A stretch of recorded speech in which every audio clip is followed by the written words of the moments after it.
Since 2007, Triumph have sold over 125,000 street triples, and for bloody good reason. They are incredible machines. I've been lucky enough to ride every single generation.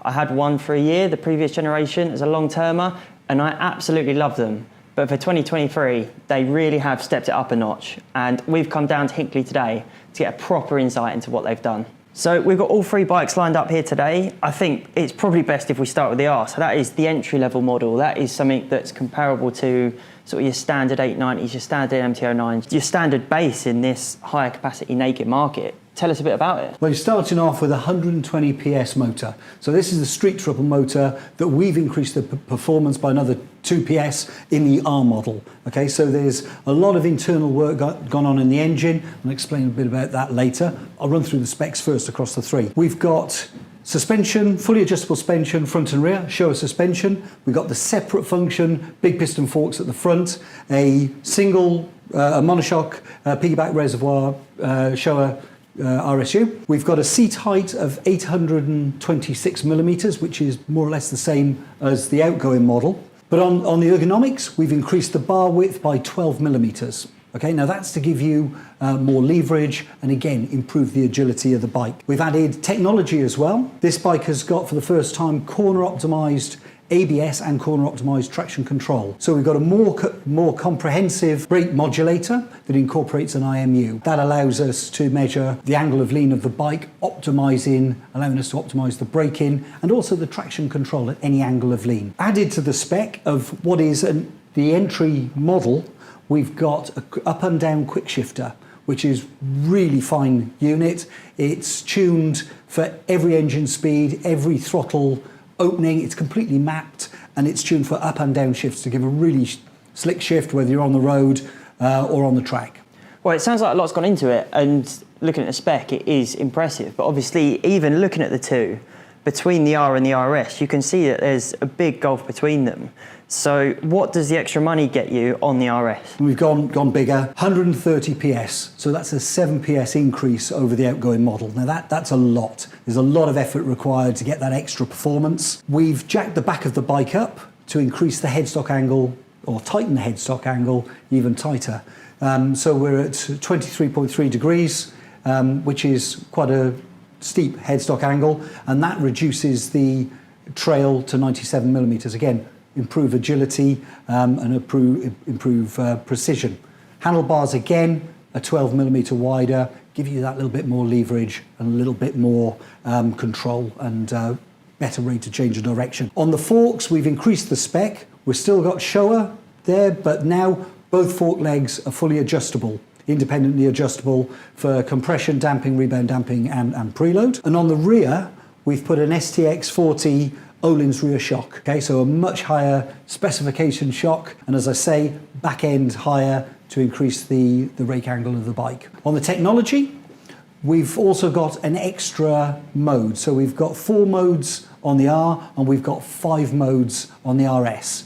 The extra mode is a track mode, which allows us to have a traction control setting, but also a track ABS setting. Now, as standard on all 3 bikes, we've got an ability to link some rear brake when you apply the front brake.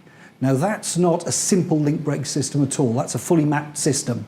So depending on the pressure you apply to the front brake lever, depending on the speed that you're actually riding at, you'll get a different proportion of rear brake applied. Now, what that gives you is a shorter stopping distance and better stability under braking. And it's something you shouldn't notice when you're riding. It's just there in the background, improving the ride. Now, in track mode, that's switched off. Okay, what we're trying to do is offer absolute minimum intervention. So you are controlling the bike purely and completely yourself. There's still ABS in the background, it's a safety net, but we allow a lot more wheel slip before intervention. We don't have the optimized cornering ABS, and we don't have any brake linking. So on a track where the circumstances are predictable and repeatable lap after lap, you are optimizing the braking yourself. There is the safety net, but obviously if you grab the brake or there's slippery conditions on the track, it'll intervene and it'll help you out.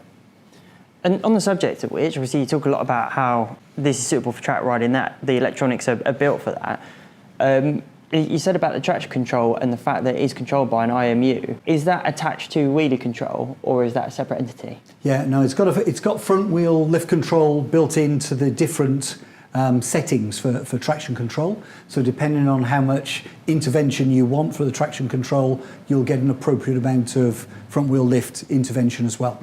But they are the same setting, yeah. It's the same setting.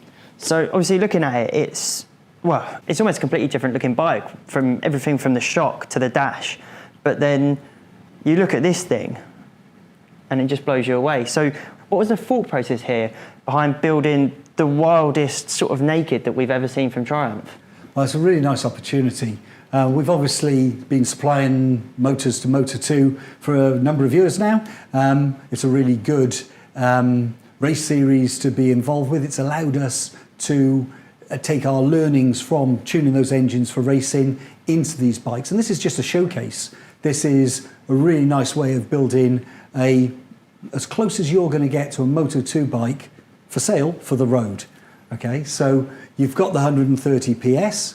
We've now got Öhlins suspension front and rear. The back end is very slightly higher, or the rake angle is very slightly steeper.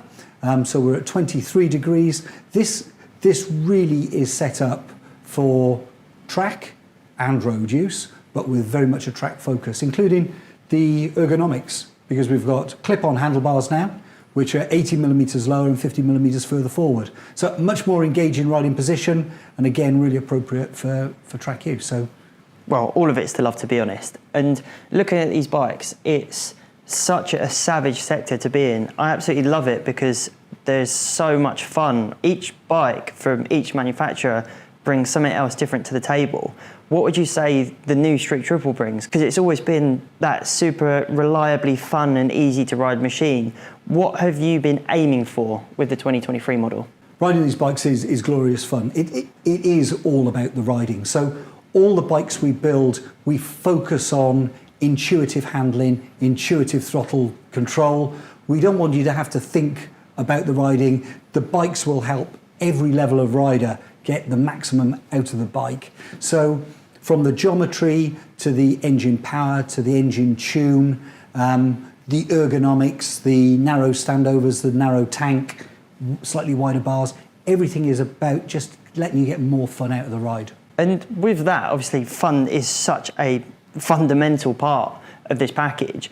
Did you ever think about maybe creating something of a different spec, of giving something a set of fairings, maybe making a touring edition? Did any of that ever cross your mind when you were putting the final touches together on the new Street Triples? Well, this is a class of bike and an area in the market that has grown naturally. We obviously did offer faired sports bikes with the Daytona for many years, and quite clearly this is the direction that customers have wanted to go. So from our point of view, these are the sports bikes, the midweight sports bikes, and they're very highly spec'd, and they are very, very capable and really good fun in every way to ride. Practical too. Now, in terms of anything else, nothing in the pipeline. No, we weren't thinking of adding anything extra. If you do go racing now, obviously with the racing classes, these are the bikes you're going to be racing. So if you're going to go super sport racing, you're going to take a Street Triple and you're going to add a fairing and you're going to go racing. Yeah, and people will buy these to go racing, and people will buy them for the road. I think one of the most important things at the moment is price. And these bikes are coming in incredibly reasonable considering. So you're looking at just over $9,500 for the standard Street Triple R, just over 11.2 for the Street Triple RS. How did you sort of keep the price down when everything around us is exploding? Yeah, it's hard work. It's again designing bikes as a whole to offer the performance, the tech, and the spec that the customer wants. Keeping that tight. It's a very competitive part of the marketplace, but above all, it's about the ride. That's our focus, getting it right for the rider, giving them the bike they want, and yeah, keeping that price right so they're going to have a chance to go and buy one. So overall, if you've got a Street Triple RS, this one is now more agile, it has got more power, it has got more tech, and it looks the mutt's nuts. Let's be honest, it looks absolutely stunning. Whether your price point can stretch to an RS, whether you could even stretch to a Moto2 Edition, it is an incredible looking thing. And if the spec sheet's anything to go off, I think it's going to be a brilliant bike. They've just evolved over the years, and I'm so excited to ride the new machine. I'm so excited to see what it can do in racing as well, considering the success you've had this year. So what next for you guys in terms of this engine and this chassis? Well, I think this is a pretty good evolution, this model. We're always looking, we're always thinking, we're always improving. Obviously this year Moto2 gets a power increase, or for next year Moto2 is getting a power increase as well, which is same tech as we've got in these bikes. Going further forward than that, we're quite clearly well into racing now. We're supporting bikes in many series.